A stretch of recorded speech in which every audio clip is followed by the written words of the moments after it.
mwe dukomeza kubana umunsi ku munsi kuri YouTube channel yacu, amahoro y'Imana akomeza abane namwe, ndabasuhuje ikaze mu kiganiro tuganira amakuru y'imyidagaduro hano iwacu mu Rwanda ndetse n'ibwotamasimbi. Tuganira amakuru y'imyidagaduro hano iwacu mu Rwanda ndetse n'ibwotamasimbi. Twebwe slogan yacu ni twubake showbiz nyarwanda iziramo amashyari, inzangano, gutukana, gushyamirana, kwangana, gusebanya, gushyirana hanze ubwambure ndetse n'ibindi byinshi cyane bigenda bivugwa ku mbuga nkoranyambaga.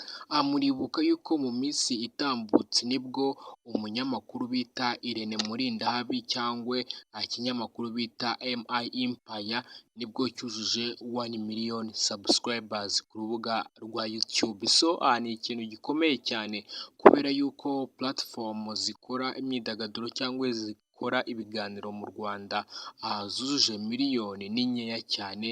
Twavuga nka Isimbi TV ndetse twavuga wenda nk'iya Rocky nubwo akora ibyegeranyo, twavuga nka za Afurimax, nyine ni bike cyane byabashije kuzuza 1 million subscribers ku rubuga rwa YouTube. Rero ni ibintu bikomeye cyane, ni ibintu byo kwishimira kuri Murindahabi ndetse n'inshuti ze zigiye zitandukanye ubwo basereburatingaga ubwo bari bujuje 1 million subscribers, ari kumwe n'inshuti ye bita Chita ndetse ari kumwe n'uwitwa Junior Giti wanazanye keke bakayikata nyine abuze 1 million subscribers. Rero uwitwa Emirene mu kiganiro yakoranye na Junior Giti ndetse na Chita Magic nibwo yashimiye abantu benshi cyane. Uwitwa Emirene ashimiye abahanzi, abakinnyi ba filime, ashimira Tike nyine ubwo ndavuga ati Jara Kabendera,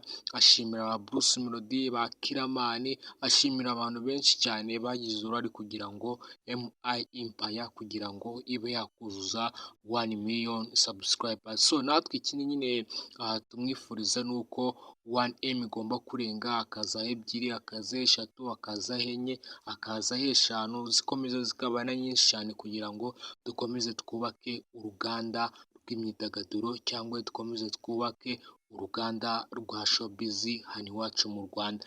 Rero nibwo uwitwa Emirene yararimo nyine agenda aganira na Junior Giti, bagenda baganira ku buzima banyuzemo. No mu kiganiro ndaza kubereka agafoto ka kera ko muri 2017 2018 uwitwa Emirene agikora ku Isango yatumiye Junior Giti, atumira na Rocky ubwo nyine basobanuraga filime ariko ari abantu badakunze kugaragara ku mashusho, ariko ababwira yuko baza bagakora ikiganiro kugira ngo n'abantu babamenye, ariko basaga nkaho batabyumva ariko nyuma baza kubyumva nibwo baje nyine bakorana ikiganiro. No mu mafoto ndakeka ko mwagiye muyabona, muraza no kuyabona ubwo bari nyine muri haso. Rero nacyo kintu uwitwa Junior Giti nk'inama yatanze ku bantu abo ari bo bose, aravuga ati burya icyawe naho kijya kandi uba ugomba gukora cyane ukabira ibyuya kugira ngo uzagere ku ntsinzi yawe.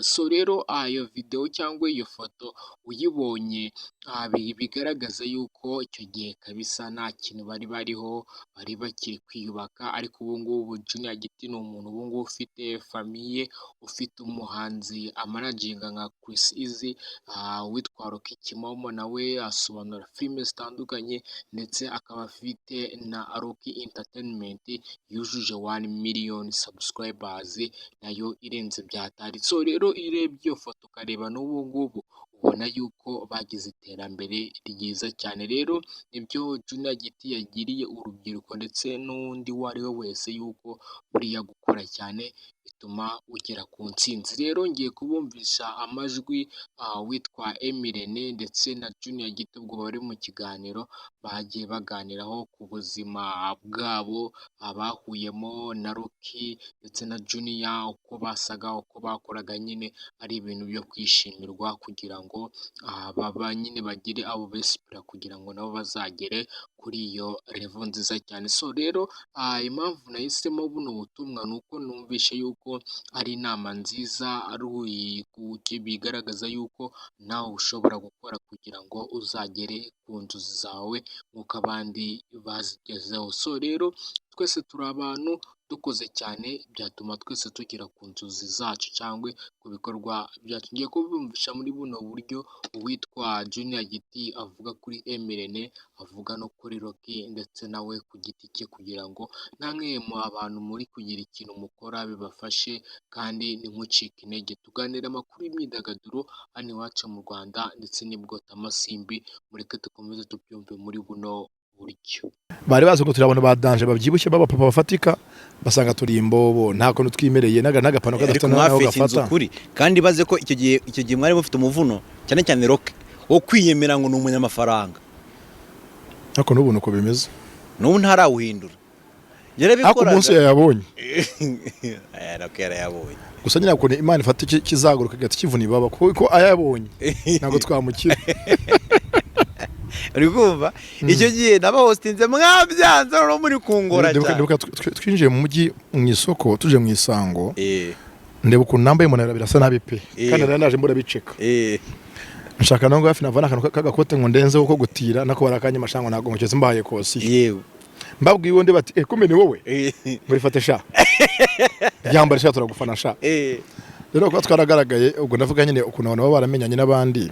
Mfite niyo foto y'icyo gihe, iyo foto yacu ndayifite twafatiye aho hantu uyitwatse. Yewe usena yishyireho ndayimuhereza. Ahita yishyiraho hano yo muri Demiri Kantuza. Yego dukora interview ya mbere we na Rock ya mbere nge twambaye nabi. Tugiye twayipanze saa 8 birangira nyiri konze saa 12 mwangoye ngo njye gushaka amakote ngo basi mwambaye amakote. Nigashaka twumvaga ukuntu no tuzi ducupiye biteye ikibazo, ariko ni ahandi twagiye n'undi ducuye. Yego kaducuye. So mbere ndakuzi icyo genzi icyo tastrogoza umuntu zinambara warwanye. Nzi unafunda iki kintu umunsi mo du celebrate ngabita ngo MIEE. Iyi MIEE abantu babona uyu munsi ni intambara itoroshye n'urugendo rurerure ngenzi neza twarwanye twese hamwe. Ko buriya ahangaha hari abantu twakubitiwe turahakurira, hatugira abo turi bo tumenya kuvuga. Yego ko njye imbere bajyaga badutunga mikrofone ukavuga n'akari murori twakuyagara. Ariko uyu munsi tuvuga nk'abanyapolitike, twereka abantu isi tutarimo, twereka abantu inzozi barota ko zishoboka tutazi uko natwe bibizakunda.